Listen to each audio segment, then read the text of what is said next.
America और Iran के बीच युद्ध चल रहा है। इसमें अपडेट यही है कि यह भीषण से भीषण होता जा रहा है। दोनों तरफ से हमले हो रहे हैं। पिछले 5 दिन से लगातार नॉनस्टॉप ईरान अमेरिका एक दूसरे पर वार कर रहे हैं। अमेरिका ने नॉर्थ ईरान को अब कल निशाना बनाया, तेहरान पर बम बरसाए और ईरान भी जबरदस्त पलटवार कर रहा है। ईरान ने बहरीन में, कुवैत में और जॉर्डन में जोरदार हमले किए हैं और अमेरिकी ठिकानों को निशाना बनाया है। इसमें एक नई बात यह हुई है कि अभी तक पिछले 5-4 दिनों से, मतलब कल को छोड़ दें तो उससे पहले, अमेरिका रात में ही हमले कर रहा था। कल दिन भर बॉम्बिंग की है उसने। अब दिन में भी हो रही है लड़ाई, कब पहले केवल रात में हो रही थी। तो लड़ाई रुकने की बजाय या धीमी पड़ने की बजाय और तेज हो रही है, इसमें कोई शक नहीं है। अब ये आप कह सकते हैं कि वो जो पीक रहा होगा इसका फरवरी मार्च वाला, शायद उतना नहीं है। 28 फरवरी को शुरू हुई थी तो मार्च में पीक पर चली गई थी, उतना शायद नहीं, लेकिन हो रहे हैं। और अब दिन में शुरू हो गए हमले, तो मतलब 24 घंटे की लड़ाई। लेकिन अमेरिकी राष्ट्रपति ने क्या कहा डोनाल्ड ट्रंप ने? पहले तो उन्होंने ईरान को फिर धमकाया। ट्रंप ने ईरान को चेतावनी दी और कहा कि अगर ईरान ने बातचीत नहीं की तो अगले हफ्ते वो उसके पावर प्लांट्स को, उसके पुलों को, उसकी सड़कों को, उनको निशाना बनाएंगे। ये बात वो पहले भी कह चुके हैं कि मैं ऐसा करना नहीं चाहता, क्योंकि ऐसा करूंगा तो फिर इसको बनाने में इनको दशकों लग जाएंगे और हो सकता है ये काम फिर हम ही को करना पड़े। तो मैं ये करना नहीं चाहता, लेकिन अगर ये किया तो फिर ईरान के पास कुछ बचेगा नहीं।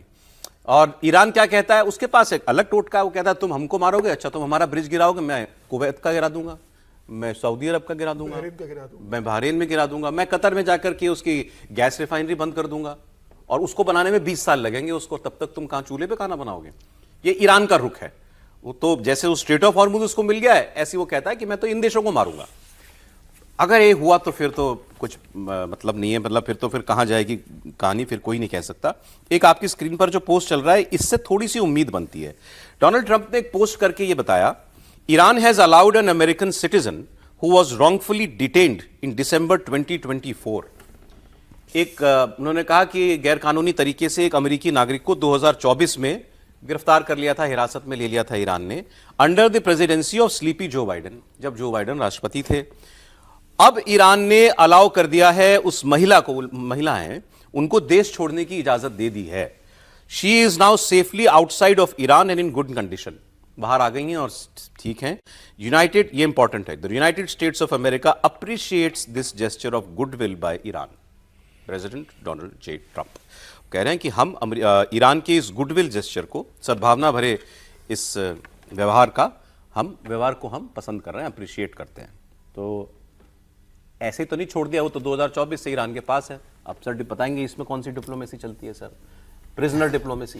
नहीं, वो ये प्रोसेस में चलता रहता है, इसको आप इस तरह से मत देखें। हालांकि मेरे को तो ये जो आपने पोस्ट लिखा है ट्रंप साहब ने, वो पोस्ट मुझे ईरान से ज़्यादा बाइडेन साहब के लिए दिख रहा है।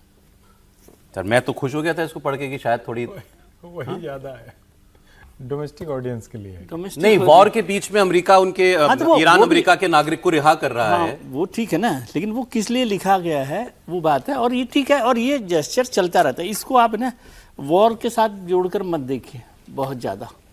जब इससे कोई वो अच्छा खुश हो जाएंगे आज ट्रंप साहब? नहीं, कुछ नरम पड़ रहे हैं दोनों, ऐसा नहीं देखना चाहिए। कुछ मैं ऐसे नहीं देखता, ऐसा कुछ नहीं देखता। ये पार्ट ऑफ प्रोसेस होता है डिप्लोमेटिक प्रोसेस का, उसमें चलता रहता है। हालांकि इसको केवल इतना सा रियायत दे सकते हैं कि ऐसे टाइम में वो रोके भी रख सकता था ईरान। मैं वही कह रहा हूँ, हाँ। वॉर के बीच में क्यों छोड़ा है? इसलिए वॉर से जुड़ा हुआ है। हाँ, इसलिए वॉर के बीच में छोड़ा है। लेकिन पोस्ट जो है वो ईरान से ज्यादा मुझे बाइडेन साहब के लिए लगती है, ऐसा नहीं। वो तो ठीक है, स्लीपी जो बाइडेन, तो उनको जहां जितनी बार लिखने का मौका मिले वो लिखेंगे। लेकिन अच्छी बात है। लेकिन इसको मैं कहीं से जंग खत्म होगी, कम होगी, 2 बम कम गिराएंगे, ऐसी संभावनाओं से मैं कम देखता हूँ। इसके बाद ट्रंप कोई रियायत दे देंगे, ऐसा नहीं, ऐसा भी नहीं लगता। ओके, मैं आपको जेडी वैंस का बयान सुनाता हूं फिर, क्योंकि ट्रंप ने, ये भी खबर ही है वैसे कि ट्रंप कल नहीं बोले, प्रेस कॉन्फ्रेंस नहीं की ट्रंप ने, लेकिन जेडी वैंस ने कर दी, उपराष्ट्रपति हैं।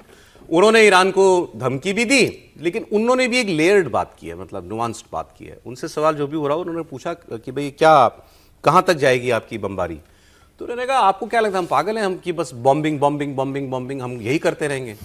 उनका ये ईरान के साथ डील करने के हमारे जितने तरीके हैं उनमें से एक है कि हम गोलाबारी कर रहे हैं उसके ऊपर।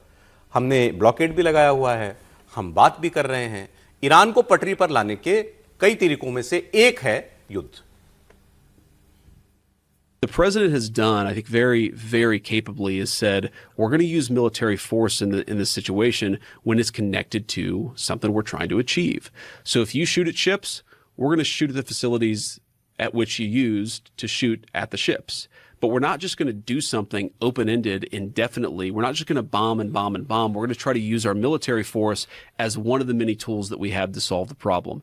And obviously, like, I'm biased, but I think that's exactly the right approach. अब आप मुझे ये बताइए कि वो कह रहे हैं हम कई सारे टूल्स से हम ईरान को सही करना चाहते हैं, उसमें से वॉर एक है, बाकी जो भी तरीके हैं काम कर रहे हैं क्या? नहीं, उनका कोई तरीका काम नहीं कर रहा है। न तो वॉर काम कर रहा है, न डिप्लोमेसी काम कर रही है, न बातचीत काम कर रहा है, न वो बीच बीच में जो कहते हैं कि हम यहाँ पर ब्लॉकेड कर देंगे, उन देशों के साथ ये करेंगे, उनको रियायत देंगे। एक तरह से कहें कि जितना अमेरिका के हाथ में था वो सब डील से लेकर, ट्रेड से लेकर, आर्म्स एम्युनिशन से लेकर, हथियार से लेकर कुछ भी बचा नहीं।